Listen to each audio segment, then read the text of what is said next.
Google has laid off hundreds of its employees. Tech giant Google has laid off hundreds of employees. Well, meantime, we understand that Google is also going to be laying off more people. आप लोगों ने ये news तो सुनी होगी कि Google ने बहुत सारी टीम्स कंपनी में से फायर कर दी है। उसमें से आपने नाम सुना होगा कि पाइथन टीम फायर हो चुकी है, फ्लटर टीम फायर हो चुकी है, और बेसिकली ये सब टीम गूगल की काफ़ी बड़ी टीम थी। काफ़ी ज़्यादा लोग ये टीम्स के अंदर थे। आप ऐसा बोल सकते हो कि पाइथन को पूरा एक टीम मैनेज करती थी गूगल के अंदर, और वो पूरी टीम को फायर कर दिया गया। और रीज़न क्या बताया गया कि हम लोग कॉस्ट कटिंग कर रहे हैं। हम लोग यूएस में से वो लोग को फायर करके या यूएस से कॉस्ट कट करके, बिकॉज यूएस में रिसेशन जैसी सिचुएशन आ गई है, और हम लोग जर्मनी के तरफ मूव कर रहे हैं। हम लोग वहाँ पे न्यू टीम बनाने जा रहे हैं और वहाँ पे हायरिंग करने जा रहे हैं, और यूएस में से हम लोग ले ऑफ कर रहे हैं। तो इस टाइप की न्यूज़ आपने इंडिया में भी काफ़ी कंपनीज से सुनी होती है, और गूगल ने इंडिया में भी काफ़ी लोगों को फायर किया है अलग अलग टीम में। तो वाई फायरिंग इज़ हैपनिंग? अब जैसे एक बच्चा है जो फ्रेशर है, सभी का ड्रीम होता है कि मैं गूगल में काम करूं। ओके, हम हर कोई सोचते हैं कि गूगल के अंदर मैं जाके काम करूं, क्योंकि गूगल बहुत अच्छी सैलरी दे रहा होता है, बहुत अच्छा पैकेज दे रहा होता है। सभी बच्चों को लगता है कि यहाँ पे जाऊँगा तो मेरे को बहुत अच्छा इन्वायरमेंट में काम करने मिल रहा होगा, मेरी जॉब सिक्योर रहेगी, मेरे साथ कोई भी दिक्कत नहीं रहेगी, और मेरी एक बहुत अच्छी लाइफस्टाइल में मेंटेन कर पाऊँगा। अब बहुत सारी चीज़ें इसमें से ट्रू भी है कि अगर आप गूगल में जाते हो तो आपको एक अच्छा इन्वायरमेंट में काम करने मिलता है, अच्छे लोगों के साथ काम करने मिलता है। बट ये भी आपको मानना पड़ेगा कि कितनी भी बड़ी कंपनी हो, कितना भी रिवेन्यू वो जनरेट करती हो, अगर उनका बिजनेस अच्छे से नहीं चल रहा है करंट सिचुएशन में, चाहे उनके पास कितने बिलियन डॉलर पैसे हो, बट वो आपको फ्री में सैलरी नहीं देने वाली है, वो आपको फायर कर देगी। जो कि हमें 2023 और 2024 में पता चला। काफ़ी कंपनीज़ में फायरिंग हुई, इंडिया के अंदर भी हुई, आउटसाइड भी हुई, सभी जगह पे हमने ये सब सिचुएशन देखी। अब अगर हम बात करें कि कंपनी फायरिंग ही क्यों करती है, क्योंकि अगर मुझसे पूछा जाए तो मेरे पास काफ़ी पैसा है, जैसे मैं एक कंपनी हूँ, मेरे पास काफ़ी पैसा है, तो मैं क्यों अपने वर्कर्स को फायर करूँगा, है ना। मैं ऐसा भी कर सकता हूँ कि ये जैसे एक सर्विस बेस्ड कंपनी में होता है कि कोई प्रोजेक्ट ख़त्म हुआ तो हमने ये वर्कर्स को कोई दूसरे प्रोजेक्ट में लगा दिया, या ये एम्प्लॉयज़ को कोई दूसरे डिपार्टमेंट में शिफ्ट कर दिया। जो कि मेनली अगर आप TCS की बात करो, विप्रो की बात करो, कॉग्निजेंट की बात करो, तो ये सब कंपनी इस टाइप का प्रोसेस फॉलो करते हैं। बट वाई नॉट गूगल और प्रोडक्ट बेस्ड कंपनी ये प्रोसेस क्यों फॉलो नहीं कर रही है? तो देखो, सिंपल सा नियम है कि भाई वो लोग प्रोसेस ये वाली फॉलो कर सकते हैं। कुछ कंपनी ऐसा करती है कि भाई कोई प्रोजेक्ट बंद हो गया तो वो लोग को अलग न्यू प्रोजेक्ट में शिफ्ट कर दिया, या एक बंदे को अलग अलग प्रोजेक्ट में भेज दिया, टीम को डिवाइड करके, कोलेब्रेशन करके, डाइवर्सिफाई करके किसी को ले ऑफ नहीं किया गया। जैसे बहुत सारी कंपनीज़ में मुझे पता है ऐसा भी हुआ है। बट आपको ये मान के चलना हो, जब कंपनी का काम हो जाता है, एक प्रोडक्ट बन जाता है, देखो कंपनी आपको क्यों हायर करती है? कंपनी आपको बेसिकली इसलिए हायर करती है कि आप कंपनी के लिए प्रोडक्ट बनाओ, कोड करो, अच्छा प्रोडक्ट बनाओ, और कंपनी वो प्रोडक्ट को बाज़ार में जाके, मार्केट में जाके सेल करे, कस्टमर्स को, वेंडर्स को, मर्चेंट्स को, अलग अलग लोग होते हैं, किसी ना किसी को कंपनी प्रोडक्ट सेल कर रही होती है। ओके, बट जब प्रोडक्ट बन जाता है तो सॉफ्टवेयर इंजीनियर्स का वहाँ पे मेजॉरिटी ऑफ पोर्शन ख़त्म हो जाता है। वो मैं बताता हूँ कैसे ख़त्म होता है। कि आपने एक प्रोडक्ट बनाया कंपनी का, और उस समय कंपनी ने 20 लोग हायर किए थे वो प्रोडक्ट बनाने के लिए, बट जब वो प्रोडक्ट लाइव हो गया तब कंपनी को पता चला कि अब हमारे पास उतना काम नहीं है, हमें सिर्फ रिक्वायरमेंट है 2 या 4 लोगों की, तो 16 लोग वहाँ पे क्या करेंगे? तो 16 लोग का ऐसे में हो जाता है ले ऑफ, कंपनी कर देती है उनको लेड ऑफ, जो कि बहुत ही ख़राब बात है। कंपनीज़ को अपनी रेपुटेशन रखना चाहिए, उन लोग को दूसरे प्रोजेक्ट में भेजना चाहिए, क्योंकि बड़ी बड़ी कंपनीज़ ऐसा करेगी तो लोग ड्रीम क्या देखेंगे।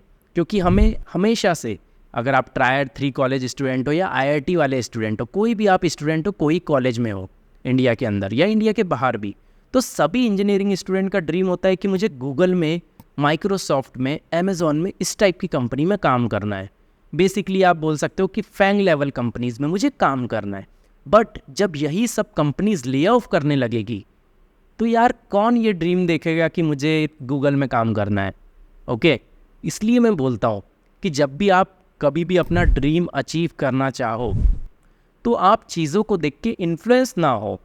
आप यूट्यूब पे देख के ऐसा ना मत समझो कि गूगल में जाऊँगा जब भी मेरी ज़िंदगी बहुत अच्छी होगी, या मैं कोई ऐसी कंपनी में जाऊँगा जिसका बहुत बड़ा नाम है, जिसकी बहुत बड़ी रेपुटेशन है, जब भी मुझे सुकून मिलेगा, जब भी मेरी लाइफ अच्छी चलेगी। तो देखो ऐसा बिल्कुल नहीं है। जैसे आपने अभी देखा या हमने 2023 में देखा, मेरा भी ले ऑफ हुआ, उसके बाद काफ़ी लोगों का ले ऑफ हुआ, बहुत सारे ले ऑफ्स हमने देखे। तो अगर आप कॉलेज स्टूडेंट हो तो आपको ये पता होना चाहिए कि यार मुझे ऐसे ड्रीम्स नहीं देखना है कि मुझे गूगल में ही जाना है, मुझे क्या खुद से बेहतर बनना है। अगर मैं खुद से बेहतर बन गया तो मैं कोई भी कंपनी में काम करता हूँ, क्या फ़र्क पड़ता है।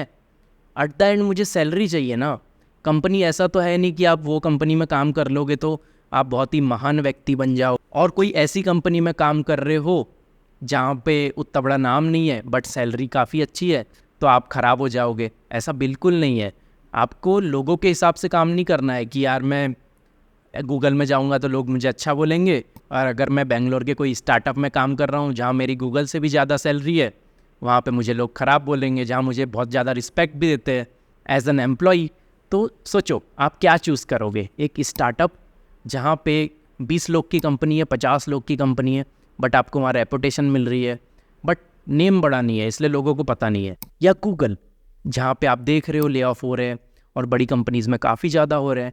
तो आपको अपना जो गोल है वो सही तरीके से डिसाइड करना है, इन्फ्लुएंस नहीं होना है। क्योंकि अगर आप यूट्यूब पे देखते हो तो काफ़ी लोग अब आ गए हैं जो आपको इन्फ्लुएंस करेंगे कि यार अमेज़ॉन में ही जाना है आपको या गूगल में ही जाना है, वहीं जाओगे तभी लाइफ आपकी बेस्ट होगी, बाकी कंपनीज़ तो सब ख़राब होती है। तो ऐसा बिल्कुल नहीं है। सभी कंपनीज़ अपनी अपनी जगह अच्छी होती है, सब कंपनी में कुछ ना कुछ अच्छी चीज़ें होती है। ऐसा भी हो सकता है कि आपको स्टार्टअप में अच्छा लग रहा हो और आप गूगल में गए वहाँ ना लगे आपको, या तो आपको एक सर्विस बेस्ड कंपनी में, जैसे हम TCS की बात करते हो, वहाँ अच्छा लग रहा हो, वहाँ पे आपके पास अच्छा प्रोजेक्ट हो। और चाहे आप छोटी कंपनी में गए कोई प्रोडक्ट बेस, वहाँ पे आपको अच्छा प्रोजेक्ट नहीं मिला, वहाँ पे आपकी मेंटल हेल्थ ख़राब होने लगी, तो क्या मतलब है ऐसी जॉब का। तो एट द एंड आपको गोल ये रखना है कि आपको बेटर सॉफ्टवेयर डेवलपर या जो भी आप बनना चाहते हो, डेवऑप्स डेवलपर, टेस्टर, जैसा भी जो भी बनना चाहते हो उसमें बेस्ट बनो, वही आपके लिए सबसे अच्छा है। अगर आप ऐसा सोचोगे कि गूगल में जाना है और उसी के लिए तैयारी कर रहे हो, फिर आपका ले ऑफ हो जाएगा तो उस दिन आपको समझ में आएगा कि यार ये सब वर्थ इट नहीं था, इससे अच्छा तो मैं कोई दूसरी कंपनी में काम करता, वहाँ मुझे ज़्यादा इज्जत भी मिलती, मेरी सैलरी भी अच्छी होती, काम में भी मज़ा आ रहा होता है। और इतनी मेहनत करके अगर ले ऑफ ही करना है तो क्यों जाना है ऐसी कंपनी में, है ना। ये भी चीज़ होती है। बट एट द एंड देखो, यहाँ पे दो पर्सपेक्टिव है। एक तो है कि आप जो कंपनी में जा रहे हो वहाँ पे खुश रहो, दूसरा पर्सपेक्टिव है ट्राई हमेशा करो। जैसे गूगल का इंटरव्यू पैटर्न हार्ड है, वहाँ पे बहुत सारे लोग अप्लाई करते हैं, तो अगर आप गूगल का इंटरव्यू देते हो, भले हो ना हो वो अलग चीज़ है, आपकी एबिलिटी बढ़ रही होगी, ये मान के चलना है। ओके। और ये जो ले ऑफ वाले डिसीज़न है वो एग्जैक्टली बिजनेस डिसीज़न होते हैं। ये सब कोई डेवलपर या मैनेजर डिसाइड नहीं करता है किसका ले ऑफ करना है, ऊपर से लिस्ट बन के आती है। कंपनीज को हटाना होता है, लोग कंपनी देखती है कि कौन सी टीम ऐसी है जहां हमें उतना वैल्यू एडिशन नहीं दिख रहा है, जहां पे हम लोगों को हटा सकते हैं, हमारी कॉस्ट कम कर सकते हैं, तो आपको हटा दिया जाता है। बेसिकली वो प्रोडक्ट पे डिपेंड करता है कि आपके प्रोडक्ट पे वो बन चुका है या पहले से वो बहुत स्टेबल है और वहाँ पे 20 लोग हैं जबकि 4 लोग में भी काम हो सकता है, तो वो 16 लोग को हटा देंगे। ये हर कंपनी फॉलो करती है, कोई अकेली गूगल नहीं करती है। तो हमेशा ये चीज़ ध्यान में रखो। अगर आपको इस चीज़ के बारे में ज़्यादा सीखना है तो हमेशा आपको सीनियर्स के साथ टच में रहना होगा। जो मैनेजमेंट पोजीशन पे लोग होते हैं, जो मैनेजर्स होते हैं, जो आपके सीनियर्स होते हैं, वो आपको इस चीज़ के बारे में अच्छा गाइड कर पाएंगे और आपको कंपनीज़ के अंदर दिखेगा कि बिज़नेस कैसे ड्रिवन होता है, बिज़नेस एक्चुअली में कैसे चलता है। आप जो कोड लिखते हो वो तो एप्लीकेशन का कोड होता है, बट वो एप्लीकेशन का कोड कैसे इम्पैक्ट करता है, कैसे उससे रिवेन्यू जनरेट होता है, कैसे उसको मार्केटिंग के ज़रिए सेल किया जाता है वो प्रोडक्ट को, ये सब एक बिजनेस डिसीजन के अंदर आता है। आपको ये पूरी प्रोसेस समझने के लिए सीनियर्स के टच में होना होगा, क्योंकि एज ए फ्रेशर हमारा क्या काम होता है, हम टेक्नोलॉजी अच्छा सीखने की कोशिश करते हैं।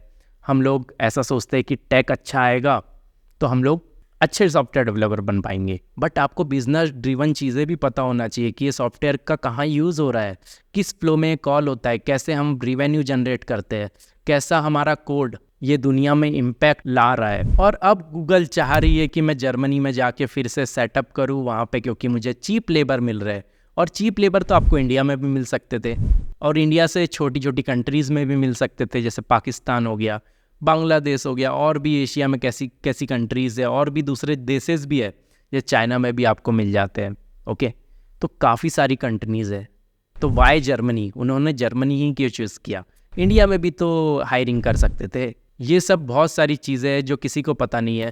बस न्यूज़ आ गई है कि गूगल ने ले ऑफ कर दिया है, हमें तो इतना ही पता है, और आप लोग को भी इतना ही पता होगा, क्योंकि बाकी सब चीज़ें तो ह्यूमर है, हमें एग्जैक्टली नहीं पता है कि क्या हुआ है। और मुझे अभी तक 4 ईयर का एक्सपीरियंस हो चुका है, मैंने काफ़ी अच्छी अच्छी जगह काम कर चुका हूँ, जैसे कि ओला, वीज़ा में अभी हूँ। तो मुझे पता है कैसे कंपनी ऑपरेट करती है, कैसे मार्केट के डिसीजन लिए जाते हैं, कैसे बिजनेस ड्रिवन डिसीजन लिए जाते हैं, और किस तरीके से एक प्रोडक्ट रेवेन्यू जनरेट करता है। उसी के बेसिस पे लेड ऑफ किया जाता है कंपनीज़ में, डिसीजन लिए जाते हैं कि कौन से बंदे को प्रमोट करना है, कौन सी चीज़ें किसकी सही है, किसने ज़्यादा मेहनत करी है प्रोडक्ट बनाने को, तो किसको हमें प्रमोट करना है, ये प्रोडक्ट पैसे जनरेट कर रहा है कि नहीं, पैसे जनरेट कर रहा है तो वो प्रोडक्ट के अंदर अगर आप हो और वहाँ पे काम भी है तो आपको एक अच्छा हर साल हाइक मिलने वाला है। और अगर आप ऐसे प्रोडक्ट में हो जो रेवेन्यू अच्छा जनरेट नहीं करता है तो वहाँ पे हाइक भी आपका कम होने वाला है। इस तरीके से कंपनीज़ में वर्क फ्लो चलता है। तो आपको समझ में आया होगा कि किस तरीके से ये ले ऑफ वाली पूरी पिक्चर चलती है और किस तरीके से एक कंपनी ऑपरेट होती है। तो मेरा यही कहना है कि आप अच्छे से पढ़ो, अच्छे से सॉफ्टवेयर डेवलपर बनने का ट्राई करो। अगर आपको 1-2 साल का एक्सपीरियंस है तो अपने सीनियर्स के साथ बात करो कि मार्केट के बारे में सीखो, कंपनीज़ कैसे रेवेन्यू जनरेट करती है, आपका जो कोड लिखा जाता है उससे कंपनी कैसे पैसे कमाती है, कैसे एम्प्लॉयज़ को रख के कंपनीज प्रॉफिट जनरेट करती है। ये सब जब आप समझोगे तब आप समझोगे कि बिजनेस डिसीजन कैसे लिए जाते हैं, क्यों ले ऑफ होता है, क्यों कोई टीम को, पाइथन जैसी टीम को निकाला जाता है गूगल के अंदर से। ये सब आपको समझ में आ रहा होगा और ये हर कंपनी में अप्लाई होता है। आपको अच्छा लगा होगा वीडियो तो वीडियो को लाइक कर देना, चैनल को सब्सक्राइब कर देना। हमने काफ़ी सारी सीरीज़ जैसे DSA की, पाइथन की और काफ़ी सारे वीडियोस जो आपके लिए हेल्पफुल हो सकते हैं वो बनाए हुए हैं, तो वो भी वॉच करिएगा, आपको मज़ा आएगा। तब तक के लिए टेक केयर, बाय बाय, सी या, हैव अ गुड डे।